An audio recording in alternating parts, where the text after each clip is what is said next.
Hello everyone, I am KHALI-SYKES, the creator of Apparition Hospital. Recently the game has undergone a big map update to fix a lot of the issues I had with it. This video will walk you through everything that was changed and updated. This update is what I would call a silent update, which are updates that don't bring major changes to the experience. Regardless, this is still an important update, so let's begin. I wanted to start out with sorting all of the models into their respective folders first, since a lot of it was just thrown into some random folder or just not sorted at all, which was going to cause major problems if I wanted to move everything. And I guess this is a good time to explain why the organization of the game got this bad in the first place. Apparition Hospital is old. I released the game around a year ago and it was my first major project and shot at developing a game. Being a beginner when I first started I made all the beginner mistakes, and one of the major ones was organization. Apparition Hospital's map is actually quite big, especially for a beginner game, and it requires an insane amount of parts and models to build and furnish. While I was in that beginner stage, I wasn't all too bothered by the bad organization of all the parts because I didn't know any better, but we're a year into the future, and since the time I developed Heartbreak Bingo or Russians Play Place, and have another game, Acid Arcade, currently on the drawing board. These projects proudly showcase my improvement compared to Apparition Hospital, which looks slightly dated to me. Maybe that's just a personal opinion, but I feel like the map in Russians Play Place absolutely beats Apparitions out of the park with how smooth and airy it feels. Russians was also where I learned to properly organize my projects. This is just a little peek at how the project is organized. There are folders for practically everything, and things like decoration and furniture are all sorted into categories to the point where it begins to showcase true neurodivergent insanity. Anyway, I figured out that sorting my projects this way was, in fact, really beneficial to my workflow and saved me so much frustration, which in turn made Apparition absolutely terrible to work with since the map was just a mess.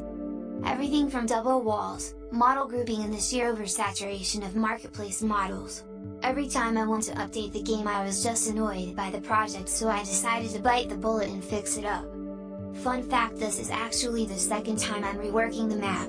The first rework I did only a couple months ago when the game only had been out for about a couple weeks. I already got a lot done in. I basically did the same thing I did here. Being a map reconstruction where I fixed a lot of problems like weird grouping and double walls and stuff like that, but I finished it off kind of haphazardly and still left a lot of stuff completely unorganized, so I'll be finishing what I started and do it properly this time. I brought back the base plate and I suspended all of the decoration in the air to keep it safe while I was fixing the map itself. And piece by piece I reconstructed the entire thing. Is this necessary? In my case, yeah. Sure. It costs more time, but ripping the whole thing apart and piecing it back together like some weird three-dimensional jigsaw was really beneficial to seeing where a lot of strange building and dead spaces were. I can confidently say the building actually makes sense now. I also took this opportunity to spice up some areas that could use a little update, these being the entrance and the morgue. The entrance used this door model for the longest time, which I didn't make myself, but I really like it, so I remade it and expanded the design by framing it with some windows.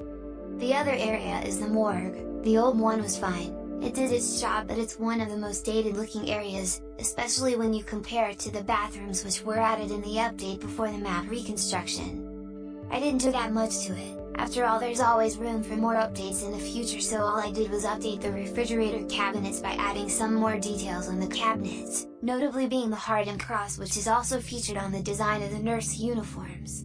It's become a kind of logo for the game. I also made the morgue a tad bigger. I also added this invisible ambient light with a blue tint. This will help the morgue feel a lot colder and more sterile. Perhaps I could add some mist in the future, who knows? With the map updates done, I could finally start sorting out all the models used for the furnishing and sort them into categories.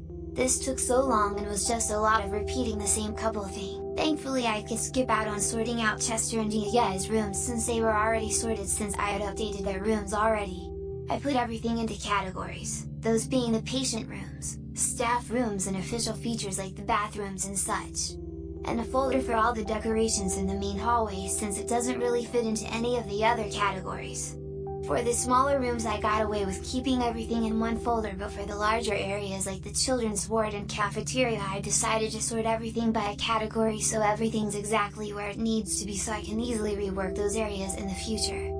When everything was sorted, all that I had left to do now was putting everything back in place.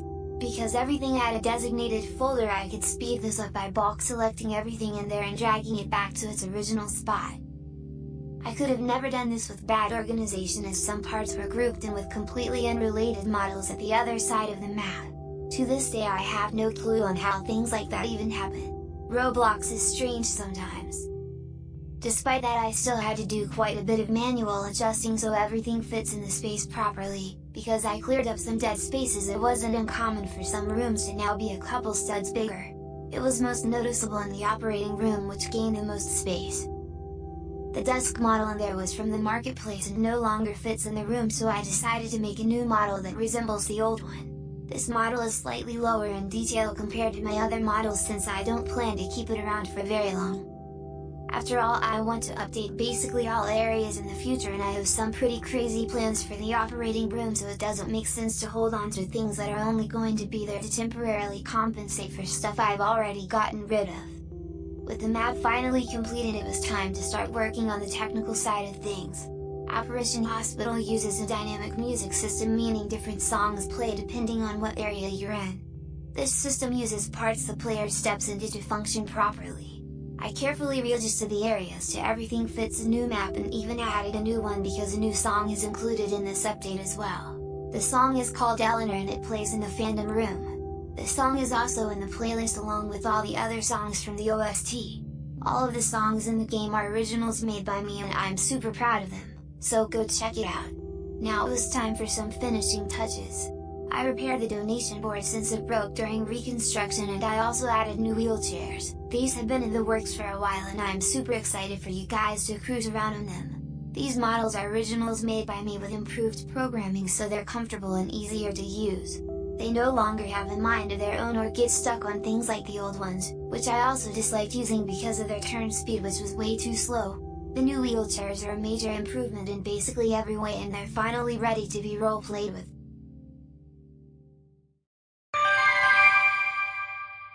And with that, the map reconstruction is completed. The average player might not even notice the differences, but I definitely do. I can't stress enough how much this much-needed reconstruction and organization of all of Apparition's content impacts future development. I can effortlessly navigate everything in the map, and everything is nicely optimized, meaning I can roll out better and better updates with time. The game update has been live for a couple days, meaning you can look at all the changes yourself. Thank you so much for watching this video all the way to the end. This won't be the last video that I'll be making about my game. I have a lot of things about Apparition Hospital that I want to show you, so I hope you'll stick around. Thank you for watching, bye bye.